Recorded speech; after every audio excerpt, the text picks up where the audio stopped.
चलिए देखिए, आज आप लोग को समझ में आया रसायन विज्ञान का कक्षा 10। किसका? कक्षा 10 रसायन विज्ञान का पहला टॉपिक पढ़ाते हैं। आज पहला ही दिन है रसायन विज्ञान का, ठीक है। तो पहले हम समझते हैं रसायन विज्ञान होता क्या है। रसायन विज्ञान, रसायन विज्ञान, और इसको इंग्लिश में कहते हैं केमिस्ट्री। क्या कहते हैं? केमिस्ट्री। केमिस्ट्री का मतलब रसायन विज्ञान। पहली चीज जो विज्ञान है, कौन है? विज्ञान है। विज्ञान ऐसी क्रांति लाया है, ऐसी जीवन एकदम चेंज हो गया है। अब बिना विज्ञान के जीवन संभव नहीं है, जीवन संभव नहीं है। क्योंकि विज्ञान क्या करता है? किसी भी काम को बहुत तेजी से करता है, किसी भी काम को बहुत तेजी से करता है। जैसे पहले होता था, खेत की जुताई होती थी बैलों से होती थी। कब किससे होती थी? बैलों से। 5 बिस्सा 10 बिस्सा खेत जोतने में दिन बीत जाते थे। लेकिन आज विज्ञान तरक्की किया, आज ट्रैक्टर हो गई। समझ में आया? 5-10 बिस्सा नहीं, 5-10 बीघे जोते जा रहे हैं। समझ में आया? एक दिन में। क्यों? साइंस। क्यों? साइंस। समझ गए? और हर चीज, जैसे आप बीमार होते हैं, पहले वैद्य होते थे। क्या होते थे? वैद्य। आप जाते थे, खून कर क्या पिलाते थे? जड़ी बूटी। काम किया नहीं तो आप ही काम कर गए। समझ में आया? काम किया तो काम किया, नहीं तो गए ना। लेकिन आज के डेट में आप देख रहे हैं हार्ट अटैक, कैंसर, समझ में आया, शुगर, समझ गए, तमाम प्रकार की जो बीमारियां हैं उसका इलाज हो रहा है होम्योपैथिक द्वारा भी, एलोपैथिक द्वारा भी, आयुर्वेद द्वारा भी। होम्योपैथिक, एलोपैथिक, आयुर्वेद सबके द्वारा किसका इलाज हो रहा है? सब ये सब किसकी देन है? साइंस की देन है, साइंस की ही तो मिला। और ये समझ जाइए, सूर्य की, यहाँ से लेकर सूर्य तक ब्रह्मांड की सभी चीजों का अध्ययन हम आज कर पा रहे हैं, साइंस की ही देन है। सूर्य की किरणें कितनी समय में पृथ्वी पर आ रही हैं, समझ में आया? कितनी उसकी फ्रीक्वेंसी है, हर चीज हम उसका अध्ययन कर ले रहे हैं। समझ में आया? और समझ में आया कि नहीं है? और देख रहे हैं कि पहले जो कृषि क्षेत्र में हम बात करते हैं, किसमें बात करते हैं? कृषि क्षेत्र में, एग्रीकल्चर एरिया। तो कृषि क्षेत्र में क्या होता है बच्चा? आप देखते थे कि पहले, आज देखिएगा जो है जानवर यानी कि फसलों की अच्छी अच्छी उन्नतशील किस्में आ गई, अच्छी अच्छी क्या आ गई है? किस्में आ गई। आज पैदावार इतना अधिक हो रहा है। पहले क्या होता था ना, बहुत ज्यादा बोते थे ना, लेकिन जान ही रहे हो सुविधा नहीं था, जोत नहीं पाते थे, जोत लेते तो भर नहीं पाते थे, उसका सिंचाई नहीं कर पाते थे, यूरिया डाई पोटास नहीं था। समझ में आया? जानवरों का अलग से प्रकोप था, तमाम प्रकार की समस्याएं थी। लेकिन आज कीटनाशक दवाइयां बन गई हैं, ट्रैक्टर से जुताई हो रही है, और नई नई किस्मों की, समझ में आया, नई नई किस्मों की बीज आ गए हैं, जिससे अच्छे किस्म के गेहूं, अच्छे किस्म के मटर, अच्छे किस्म के बाजरा, अच्छे किस्म के हर चीजें उत्पन्न हो रही। समझ में आया? और समझ में आया नहीं? ये सब चीज साइंस की देन है, साइंस में जैव प्रौद्योगिकी की देन है। इंग्लिश में बायोटेक्नोलॉजी कहते हैं उसको। क्या कहते हैं बच्चा? बायोटेक्नोलॉजी कहते हैं। समझ में आया कि नहीं? आप देख रहे हैं एक गाय होती है, क्या होती है? गाय। आप देखते हैं साइंटिस्टों ने एक ऐसी गाय बनाई रोजी किस्म की। जैसे आप जानते हैं सबसे ज्यादा दूध तो साहिवाल देती है। कौन देती है? साहिवाल गाय। लेकिन आप देखेंगे ना रोजी गाय, कौन सी गाय? रोजी गाय। यह क्या है? यह बायोटेक्नोलॉजी द्वारा तैयार की गई। इसके दूध में बहुत अधिक प्रोटीन होता है, सबसे अधिक प्रोटीन होता है। क्यों? ये बायोटेक्नोलॉजी द्वारा तैयार किया गया। समझ में आया? बीटी कपास, बीटी कास, कपास, बीट कपास जानते हैं? कपास हमारे लिए बहुत जरूरी है, उसी से कपड़े वगैरह सब बन रहे हैं। किससे? कपास से। किससे बन रहे हैं? कपास से। तो लेकिन उसको क्या करते थे? किसानों को नुकसान हो जाता था। किसानों को नुकसान क्यों होता था? कि कीड़े आते थे, कपास को खा जाते थे। क्या हो जाते थे? खा जाते थे। दवाइयाँ छिड़काव होती थी तब वो खा जाते थे। लेकिन ऐसा कपास तैयार किया गया, बीटी कपास। कैसा कपास? उसको कीड़े खाएंगे खुद मर जाएंगे, आपको दवा छिड़कने की जरूरत ही नहीं है। कीड़े गए, खाए और गए, आपको दवा अलग से छिड़क। ऐसी ऐसी चीजें आ रही है, समझ में आया? ये सब किसकी देन है? तो विज्ञान का इतना विस्तार रूप हो गया, इसको वर्गों में वर्गीकृत कर दिया गया। क्या किया गया? ताकि हम आसानी से पढ़ सके। फिजिक्स को अलग पढ़ सके, भौतिक विज्ञान को सब भौतिक चीजें हम पढ़ते हैं, रसायन विज्ञान को हम सब रासायनिक चीजें पढ़ते हैं, जीव विज्ञान में हम सभी जीवों के बारे में पढ़ते हैं। ये बांटा क्यों गया? ये अलग है नहीं, इसको हम अलग किए। ये अलग है नहीं, सब साइंस है, इसको हमने अलग किया। किसके लिए? अपनी सुविधा के लिए। अब ये जानते हो, इस दुनिया में, इस पृथ्वी पर सबसे बड़ा कोई स्वार्थी है तो उसका नाम है इंसान। और इंसान जो है अपने स्वार्थ के लिए, अपनी सुविधा के लिए इसको बांट दिया है। क्या बांट? तो फिजिक्स बायोलॉजी का पीछे आप लोग लेक्चर पढ़े ही हैं, समझ में आया? तो अब फिजिक्स का उपेंद्र सर पढ़ाते हैं, समझ में आया? केमिस्ट्री का लेक्चर हमारे पास है, इसका पहला लेक्चर है, आज हम इसके बारे में पढ़ेंगे। किसके? केमिस्ट्री, रसायन विज्ञान। रसायन विज्ञान क्या है? रसायन विज्ञान विज्ञान की वह शाखा है, रसायन विज्ञान विज्ञान की वह शाखा है जिसके अंतर्गत, रसायन विज्ञान विज्ञान की वह शाखा है जिसके अंतर्गत पदार्थ के गुणों के, उसके संगठनों के, उसके स्वरूपों के, समझ में आया? उसकी संरचनाओं का हम अध्ययन करते हैं। क्या करते हैं? अध्ययन करते हैं। आप लोग लिखेंगे, हेडिंग डालेंगे रसायन विज्ञान, क्या डालेंगे? रसायन विज्ञान हेडिंग डालेंगे, समझ में आया? केमिस्ट्री, रसायन विज्ञान केमिस्ट्री, समझ में आया कि नहीं? जो लिखे हैं अच्छी बात है, जो नहीं लिखे हैं लिख सकते हैं, समझ में आया? तो रसायन विज्ञान लिखेंगे, रसायन विज्ञान विज्ञान की वह शाखा, रसायन विज्ञान, रसायन विज्ञान विज्ञान की वह शाखा है जिसके अंतर्गत हम पदार्थ के गुणधर्मों, रसायन विज्ञान विज्ञान की वह शाखा है जिसके अंतर्गत पदार्थ के गुण धर्मों, उनके संगठनों, उनके स्वरूपों, उनके संगठनों, उनके स्वरूपों, उनकी संरचनाओं, उनकी संरचनाओं का अध्ययन किया जाता है। समझ गए? रसायन विज्ञान विज्ञान की वह शाखा है जिसके अंतर्गत पदार्थ के गुणधर्मों, संगठनों, स्वरूपों, संरचनाओं का क्या अध्ययन किया जाता है। क्या कहलाता है? रसायन विज्ञान कहलाता है। समझ गए? कोई दिक्कत? लिखेंगे लाइन चेंज करके, रसायन विज्ञान के पितामह, रसायन विज्ञान के पितामह लाओजियर। क्या है? लाओजियर। समझ में आया? इसके जनक कौन है बच्चा? लाओजियर। कोई दिक्कत? अब देखते हैं, ये जो रसायन विज्ञान है यह दो शब्दों से मिलकर बना है। यह इसकी उत्पत्ति केमी शब्द से हुई है। किससे हुई बच्चा? केमी। किससे हुई है? केमी से हुई।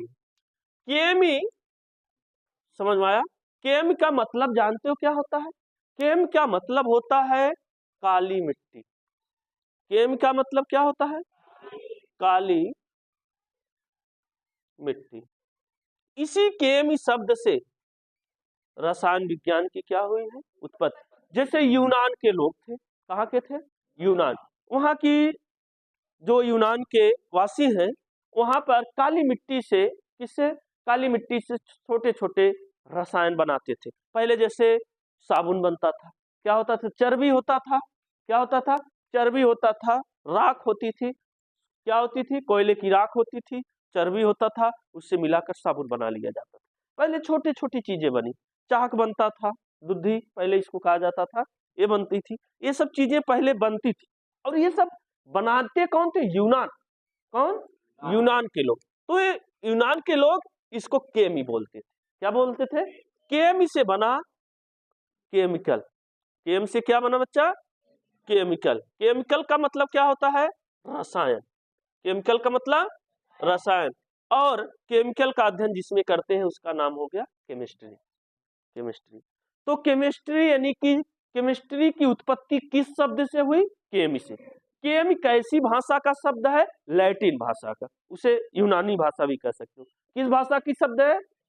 लैटिन भाषा का शब्द है केमी। और इसी केमी से, समझ में आया नहीं, इसी केमी से केमिस्ट्री की क्या हुई? उत्पत्ति हुई। तो किस भाषा की, किस शब्द से केमिस्ट्री की उत्पत्ति हुई? केमी शब्द। समझ में आया? केम का मतलब क्या होता है? काली मिट्टी। समझ गए? अच्छा, कोई दिक्कत किसी को? समझ में आया? आगे बात करते हैं। इसके पितामह कौन है बच्चा? लेओजियन। इसके पितामह लेओजियन। समझ में आया? अब हम पहला जो चैप्टर है उसको हम शुरू करते हैं। कक्षा 10 का पहला चैप्टर जो आपके सिलेबस में है, रासायनिक अभिक्रियाएं एवं समीकरण। चैप्टर का नाम क्या है? रासायनिक रासायनिक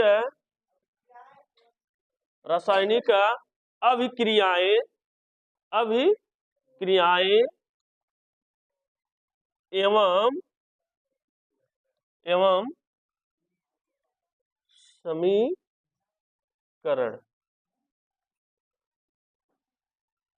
नहीं तो एक चीज और लिख लीजिए। चलो चलो जाने, ठीक ना? समझ में आया? रासायनिक अभिक्रियाएं एवं रासायनिक समीकरण। समझ में आया? पहली चीज हम हेडिंग डालेंगे रासायनिक अभिक्रियाएं। पहले हेडिंग हम क्या डालेंगे? रासायनिक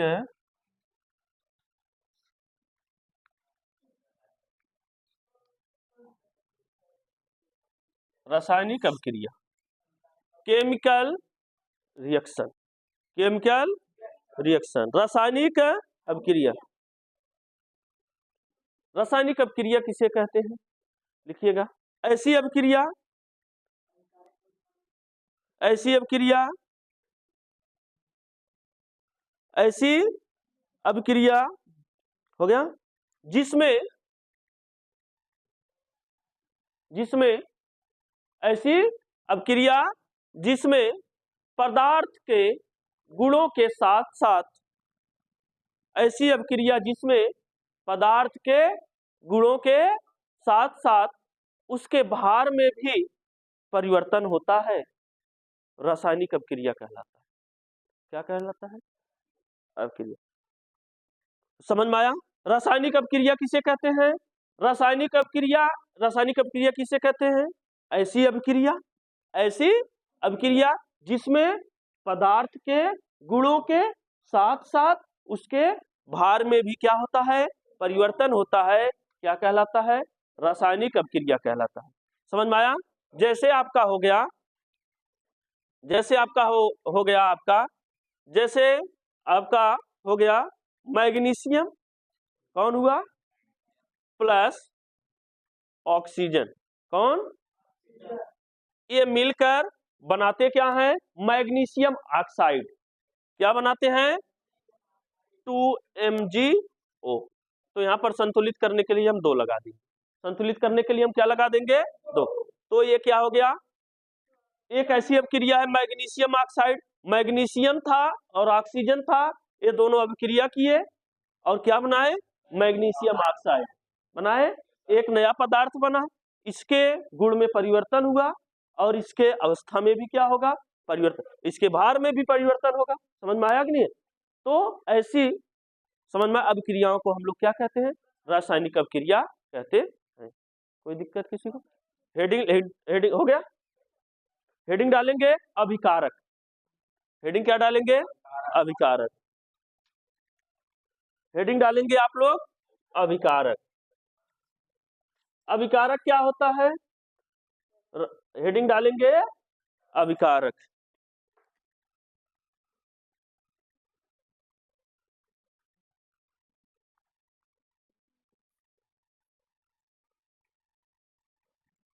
रिएक्टेंट। इंग्लिश में रिएक्टेंट ना। अभिकारक को इंग्लिश में क्या कहते हैं? रिएक्टेंट। रासायनिक अभिक्रिया में देख लो, भाग लेने वाले पदार्थ को हम अभिकारक कहते हैं। रासायनिक अभिक्रिया में भाग लेने वाले पदार्थ को हम अभिकारक कहते हैं। रासायनिक अभिक्रिया में भाग लेने वाले पदार्थों को हम लोग क्या कहते हैं? अभिकारक। यानी कि जो भी पदार्थ रासायनिक अभिक्रिया करता है, जो भी पदार्थ रासायनिक अभिक्रिया करता है वह क्या कहलाता है? अभिकारक कहलाता है। जैसे आपका हुआ H2 प्लस O2। H2 क्या है? हाइड्रोजन है। O2 क्या है? ऑक्सीजन है। H2 क्या है? हाइड्रोजन है। O2 क्या है? ऑक्सीजन। हाइड्रोजन और ऑक्सीजन मिलकर क्या बनाएंगे? 2H2O, जल बनाएंगे। क्या बनाएंगे? जल। तो इसमें इस अभिक्रिया में भाग कौन लिया? हाइड्रोजन और ऑक्सीजन। तो हाइड्रोजन और ऑक्सीजन ये हुए क्या? अभिकारक हुए। क्या हुए बच्चा? अभिकारक हुए। हमने क्या बताया? रासायनिक अभिक्रिया में भाग लेने वाले पदार्थ को हम लोग क्या कहते हैं? अभिकारक कहते हैं। समझ गए? कोई दिक्कत? हेडिंग डालेंगे उत्पाद। कोई दिक्कत? आप लोग जान जाएंगे अभिकारक कौन होता है, पहचान लेंगे, भरे मार्केट में खोज कर निकाल लेंगे। समझ में आया? तो रासायनिक अभिक्रिया में भाग लेने वाले पदार्थ को हम लोग क्या कहते हैं? अभिकारक कहते हैं। समझ में आया? कोई दिक्कत? हेडिंग डालेंगे उत्पाद।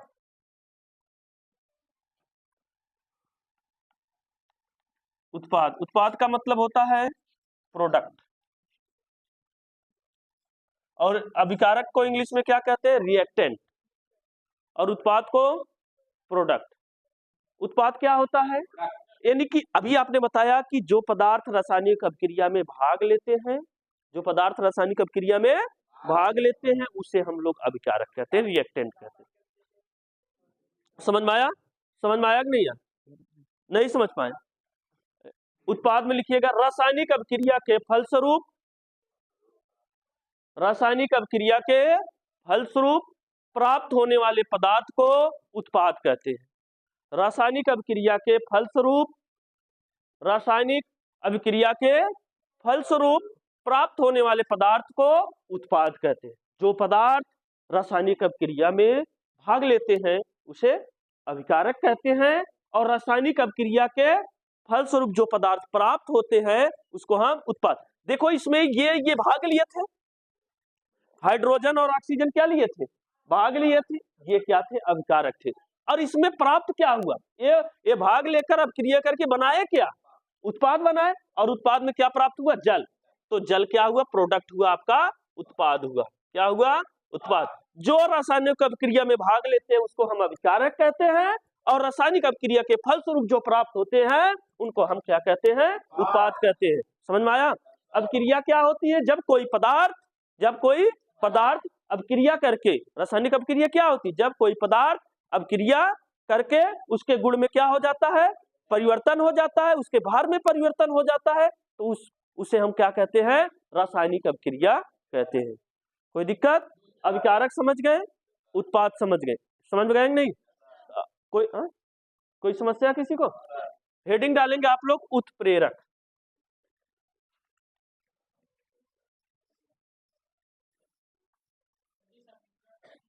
अरे चलो क्रमबद्ध से नहीं होता है सब, आगे लिखो उत्प्रेरक। ऐसा है, लकीर का फकीर मत बना करो, इसे इंग्लिश में कहते हैं कैटालिस्ट। लकीर का फकीर नहीं बनना है, आपको पढ़ना है, आपको पढ़ना है, आपको जानना है। कोई चीज रट्टा मत मारो, कोई चीज रट्टा मत मारो, उसको समझो। कोई एक चीज का कोई एक डेफिनेशन होगा, कोई एक चीज होगा, उसको कई तरीके से बताया जा सकता है। अब आप ज्यादातर तरीके से जानने की कोशिश करो। और रटोगे तो कोई पूछेगा तो वहीं फंस जाएगी, कैसे परीक्षा में जाओगे, भूल जाएगा। समझ में आया नहीं? इसलिए किसी चीज को रटो मत, उसको समझो। उसको क्या करो? समझो। समझ में आया? जो समझ कर पढ़ेंगे वो परमानेंट होता है, और जो रट कर पढ़ेंगे वो टेम्पोररी होता है। वो क्या होता है? टेम्पोररी होता है। तो आप लोग चाहते हैं कि जो हम पढ़े वो क्या हो? परमानेंट हो। तो उसको समझो, और समझोगे कब? जब ध्यान दोगे। जब क्या करोगे? ध्यान दोगे। तो आप इंजॉय करिए, पूरा दिन इंजॉय करिए। लेकिन देखिए क्लास चलता है, एक क्लास दो क्लास में 4-5 मिनट का डिफरेंस होता है, तो उसमें आप इंजॉय कर लीजिए। लेकिन जब पढ़ते समय टीचर पढ़ाए तो सीरियस पढ़िए। क्या करिए? सीरियस। उसमें डिस्टर्ब करेंगे तो टीचर को गुस्सा आएगा। समझ रहे हो ना? अगर आप काम कर रहे हैं, कोई काम कर रहे हैं, और कोई कभी कभी देखते हो ना, घर वाले आते हैं और कुछ उसमें बोलते हैं, कैसा लगता है? तो सेम वैसा हमको भी लगता है। समझ में आया? यहाँ पर हम क्या कर रहे हैं? वर्क। तो इसलिए पढ़ाई पर ध्यान दो। उत्प्रेरक, उत्प्रेरक मतलब क्या होता है? कैटलिस्ट। समझ में आया? उत्प्रेरक क्या होता है? देखो क्या होता है, उत्प्रेरक एक ऐसी चीज है, एक वह अभिक्रिया में भाग नहीं लेता, वह अभिक्रिया में भाग नहीं लेता। यानी कि उत्प्रेरक एक ऐसा पदार्थ होता है जो अभिक्रिया में भाग नहीं लेता, परंतु वह अभिक्रिया की दर को या तो बढ़ा देता है या तो घटा देता है। वह अभिक्रिया की दर को एकदम क्या कर देता है? या तो बढ़ा देता है या तो घटा देता है। उत्प्रेरक क्या होता है? उत्प्रेरक एक ऐसा पदार्थ होता है जो अभिक्रिया में भाग नहीं लेता। अच्छा, अभिकारक भाग लेते हैं? एकदम लेते हैं। अभी आपने बताया अभिक्रिया में भाग लेने वाले पदार्थ को अभिकारक कहते हैं और प्राप्त होने वाले पदार्थ को उत्पाद कहते हैं। लेकिन यह रासायनिक अभिक्रिया में भाग नहीं लेता, यह रासायनिक अभिक्रिया में भाग नहीं लेता बच्चा। यह क्या करता है? अभिक्रिया की दर को या तो बढ़ा देता है या तो घटा देता है। समझ गए? कोई दिक्कत? जैसे आप दो लोग हैं, आप पढ़ाई कर रहे हैं या कुछ कर रहे हैं, तो कोई आया तीसरा, वो आपको चढ़ा दिया। क्या कर दिया? अरे तो का ऐसे कहा था, और तू बिना समझे गया भिड़ गया। आप गए बिना समझे नहीं गए, क्या हो गए? तो कौन कौन भिड़ा? दोनों लोग भिड़ गए। अब मार के चोट किसी 2 झापड़ उसको लगेगा, 2-4 झापड़ उसको लगेगा। लेकिन क्या जो आपको चढ़ाया था, क्या वह उस लड़ाई में भाग लिया था? वो तो लम्बे खड़ा होकर मुस्कुरा रहा है गजब हो रहा है। समझ में आया? तो वो क्या हो गया? उत्प्रेरक हो गया। तभी कोई आया, वो आपको छोड़ा दिया। वो क्या कर दिया? वो भी उत्प्रेरक है। समझा? अरे ऐसा नहीं करना चाहिए, सब चीजें बेकार है। वो भी उत्प्रेरक है, लेकिन वो लड़ाई में भाग नहीं लिया। तो उसी तरह उत्प्रेरक भी होता है, वह अभिक्रिया की दर को बढ़ा देता है और या तो घटा देता है। जो झगड़ा लगा दिए वो बढ़ा दिए, जो झगड़ा छोड़ा दिए वो घटा दिए। समझ गए कि नहीं समझ गए?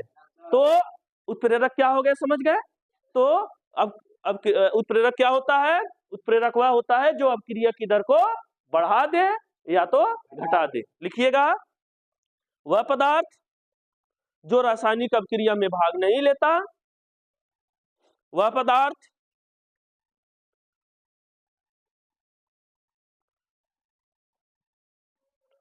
जो रासायनिक अभिक्रिया में भाग नहीं लेता, वह पदार्थ जो रासायनिक अभिक्रिया में भाग नहीं लेता, परंतु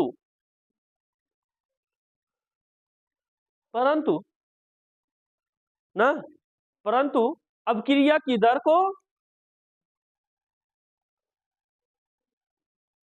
बढ़ा देता है या घटा देता है। वह पदार्थ जो रासायनिक अभिक्रिया में भाग नहीं लेता, परंतु अभिक्रिया की दर को या तो बढ़ा देता है या घटा देता है, या तो बढ़ा देता है या घटा देता है, उत्प्रेरक कहलाता है। क्या कहलाता है? उत्प्रेरक। जैसे ये आपका नाइट्रोजन हुआ, क्या हुआ बच्चा? नाइट्रोजन। और जैसे ये आपका हाइड्रोजन हुआ, ये दोनों मिलकर बनाते क्या है? NH3 बनाते हैं, और इसका नाम है अमोनिया। क्या बनाते हैं? अमोनिया। क्या बनाते हैं? अब यह अभिक्रिया, बहुत सी ऐसी अभिक्रियाएं होती हैं, बहुत स्लो होती है। बहुत क्या होती है? हाँ। अब कोई चीज आप बना रहे हैं, समझ में आया? अब अभिक्रिया इतना स्लो कर रहा है, तो उसमें उत्प्रेरक डालते हैं। क्या डालते हैं? तो अभिक्रिया की दर क्या हो जाएगी? जो चीज 10 घंटे में होने वाली थी वो 1 घंटे में हो जाएगी। कितने में हो जाएगी? टमाटर खाते हो?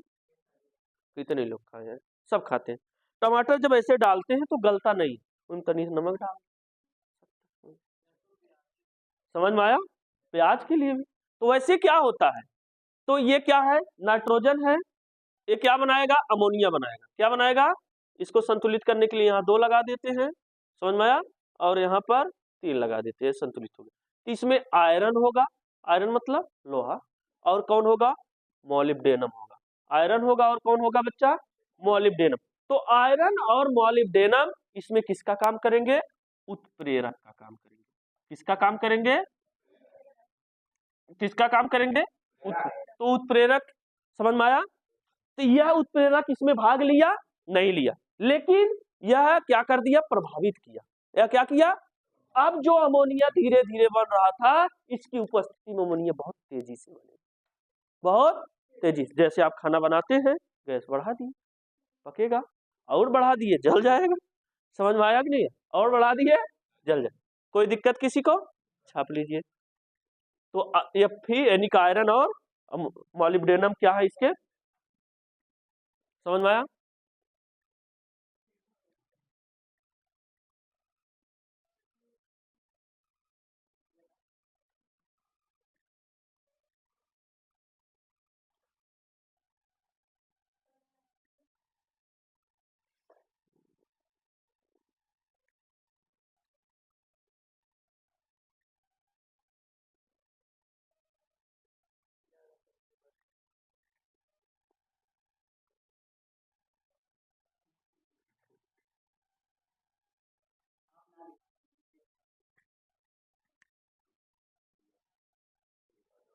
हो गया, कितना स्लो लिखोगे, चलिएगा, रासायनिक अपक्रिया के पहचान हेडिंग डालेंगे,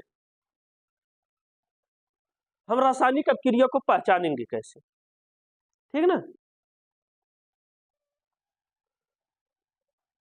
आप समझ गए रासायनिक अपक्रिया क्या है, समझ गए, अभिकारक क्या है, समझ गए, उत्पाद क्या है, समझ गए, उत्प्रेरक क्या है, समझ गए। अब हम पहचानेंगे कि रासायनिक अपक्रिया को हम पहचाने कैसे, पहचाने, रासायनिक अपक्रिया पहचानेंगे के लिए निम्न चीजें हैं। पहली चीज, रासायनिक अपक्रिया में अवस्था में परिवर्तन होता है, क्या होता है, ठोस होगा, ठोस से द्रव भी बन सकता है, ठोस से गैस भी बन सकता है, ठोस से गैस भी बन सकता है, गैस से द्रव भी बन सकता है, समझ में आया, द्रव से गैस भी बन सकता है, समझ गए, उसमें क्या होगा, अवस्था में क्या होगा, परिवर्तन, ताप में भी परिवर्तन होगा, किसमें परिवर्तन होगा, ताप में भी परिवर्तन होगा, समझ में आया, किसमें परिवर्तन होगा, ताप में, समझ में आया कि नहीं है?